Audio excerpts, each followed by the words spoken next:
Hello, my name is Lila and I work for the Department of Environmental Conservation.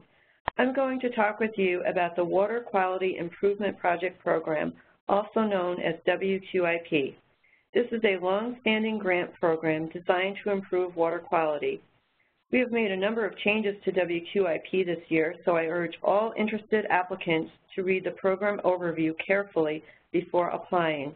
There are many details that I do not have time to cover in this presentation, so I will just hit the high points.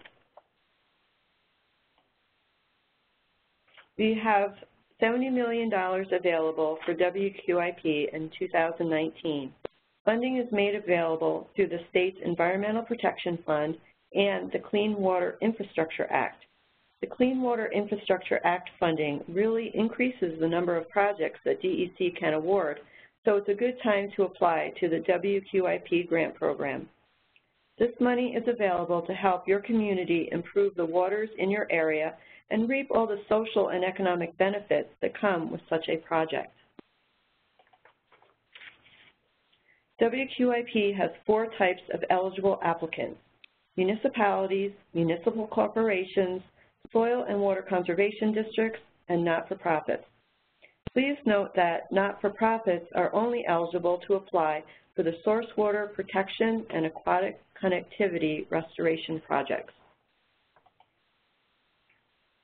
There are 6 types or categories of projects that I will go over in the next few slides.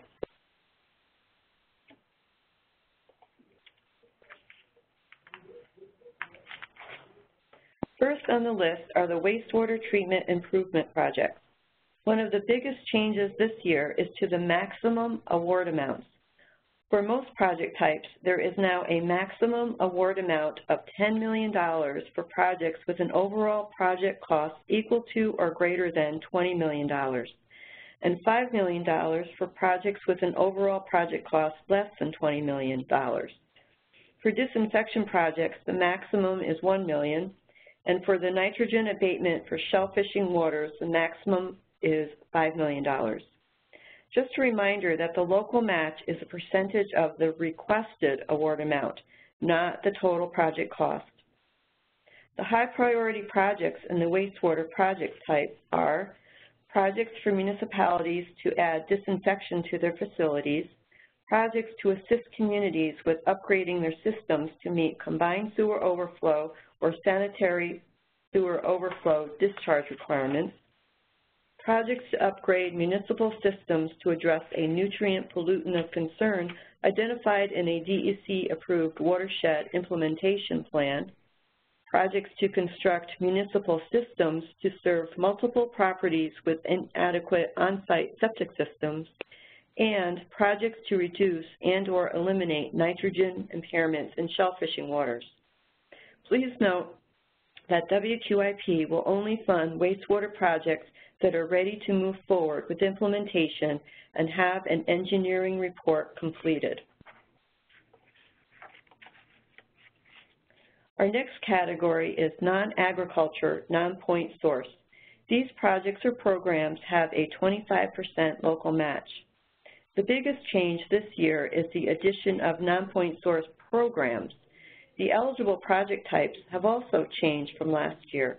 There is no longer an other category, and we've added a culvert repair and replacement category. Review the program overview for the types of practices that are eligible as programs.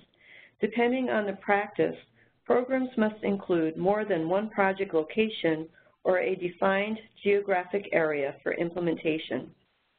Eligible best management practices that fit into these categories are listed on DEC's website. Please read the program overview carefully when you are preparing your application. Each category has its own special requirements listed and specific details about how the projects will be scored.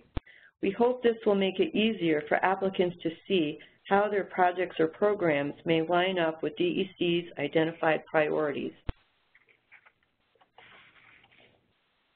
Land acquisition for source water protection has a 25% local match. The category focuses on land acquisition either through outright land purchase or easements to protect public drinking water sources. Municipalities, soil and water conservation districts, and not-for-profits, such as land trusts, are eligible to apply for funding. There are two categories for this project type. The first category is projects, where the land parcels must be specifically identified and are expected to be purchased. The second category is programs, where land parcels are not required to be specifically identified at the time of application to be considered for funding. For the salt storage project type, the cost share this year is again 50% local match. Our focus is on covering salt and salt sand piles that are currently uncovered and are close to public drinking water sources. The name of this project type has been changed from aquatic habitat restoration to aquatic connectivity restoration, but the eligible projects have not changed from last year. The cost share is 25% local match. Eligible projects are to focus on improving aquatic connectivity and involve removing barriers to fish and wildlife within streams and rivers. Examples of the types of projects that are eligible include upgrades to culverts or bridges, breaching dams, or removing impoundments that will allow organisms to gain greater access to habitat previously blocked to them. One change this year is that projects with a total project cost greater than $250,000 must have their funding secured and documented in their application to be eligible. The last project type is the Municipal Separate Storm Sewer Systems, also known as MS4s. This category has a 25% local match. We continue to provide MS4s with funding to conduct comprehensive mapping of their stormwater system. MS4s may also apply to purchase a vacuum truck if they have completed their mapping of the basic and intermediate elements as described in the WQIP program overview. All projects that receive a WQIP award will have to complete a contract in the Grants Gateway system. As part of preparing for that process, all WQIP applicants have to, at a minimum, register in the Grants Gateway system. Not-for-profits have to also be pre-qualified.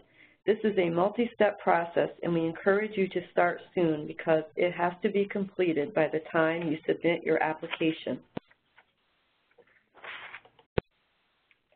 There are more details about the WQIP program, including the full program overview on DEC's website. If you have questions after reading the information on the website, you can email or call. Thank you for your interest in the WQIP program.